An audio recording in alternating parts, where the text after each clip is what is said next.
नमस्कार किसान भाइयों, स्वागत है आपके अपने यूट्यूब चैनल में। किसान भाइयों, आज हम लेकर आए हैं मूली की खेती की जानकारी।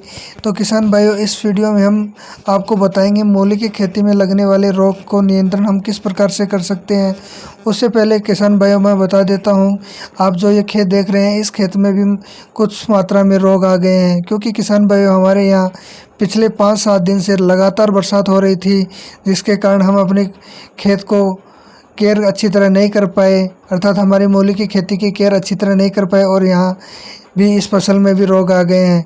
तो इस फसल में हमारे यहाँ 2 प्रकार के रोग हमें देखने को मिले। पहला रोग तना गलन संबंधित रोग, वहीं दूसरा रोग मूली के पत्तों में पत्ते भेदने वाला रोग। तो किसान भाइयों, पहले मैं आपको बता देता हूँ, अगर आपके यहाँ भी तना गलन संबंधित रोग है तो आप ट्राइकोडर्मा या कार्बेंडाजिम की एक स्प्रे करें, जिससे आपको काफ़ी मात्रा में तना गलन संबंधी रोग में मदद मिलेगी।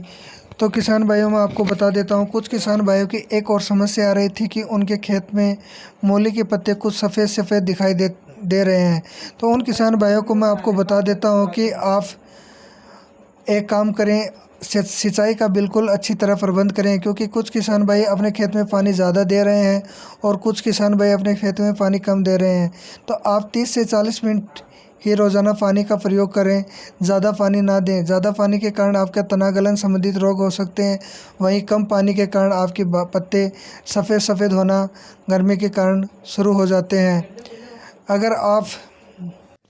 अगर आपके खेत में भी इस प्रकार पत्ते भेदने का काम हो रहा है, अर्थात लट लगी हुई है, तो आप लट को का भी निदान अपने घर पे घरेलू तरीके से कर सकते हैं। इसके लिए आपको गौमूत्र व हींग का प्रयोग करना होता है। 15 लीटर में 1 लीटर गौमूत्र व चुटकी भर हींग को डालकर आप एक हल्की स्प्रे करें, जिसके कारण आपके इस प्रकार दिखाई दे रहे पत्ते भेदने वाली समस्या है, उस समस्या से छुटकारा मिल सकता है।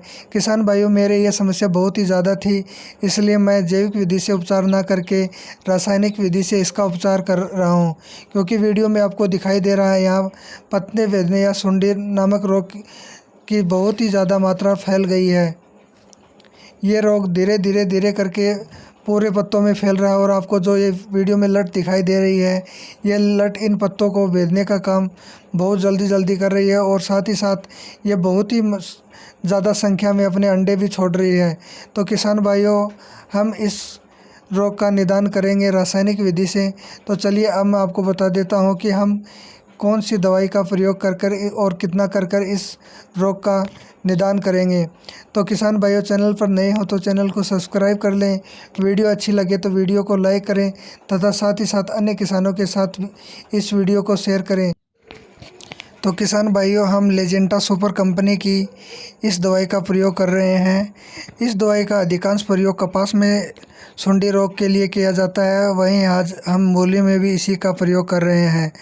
तो किसान भाइयों, आपको बता देता हूँ कि इसके अंदर प्रोफेनोफेक्स 40%, वहीं साइप्रोमेथ्रिन 4% इसी में पाया जाता है, जो रेंगने वाले कीड़ों को कुछ ही देर में मार देती है। अगर आपके यहाँ अधिकांश लट हैं तभी अगर आपके खेत में कम लट दिखें तो आप हिमिडाक्लोराइड 17.5 इसी का प्रयोग कर सकते हैं, जो 15 लीटर की टंकी में हमें 5 ml डालना है।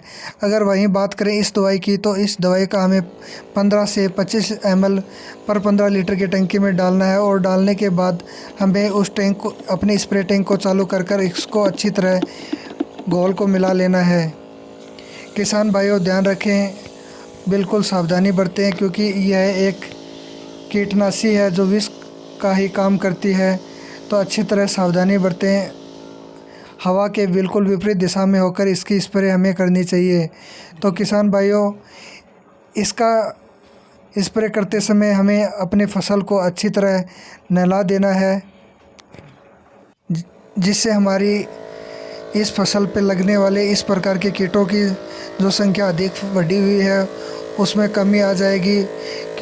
ध्यान रखें कि हमें हर पौधे को एक तरह अच्छी तरह पानी में से नहला देना है और हवा के बिल्कुल विपरीत दिशा में होकर इसका प्रयोग करना है। आपको इस वीडियो में दिखाई भी दे रहा है। हमारे यहाँ बहुत ज़्यादा संख्या में इस सुंडी रोग अर्थात लट रोग का प्रभाव हो गया था, जिसके कारण हमें मजबूरन रासायनिक विधि का प्रयोग करना पड़ा।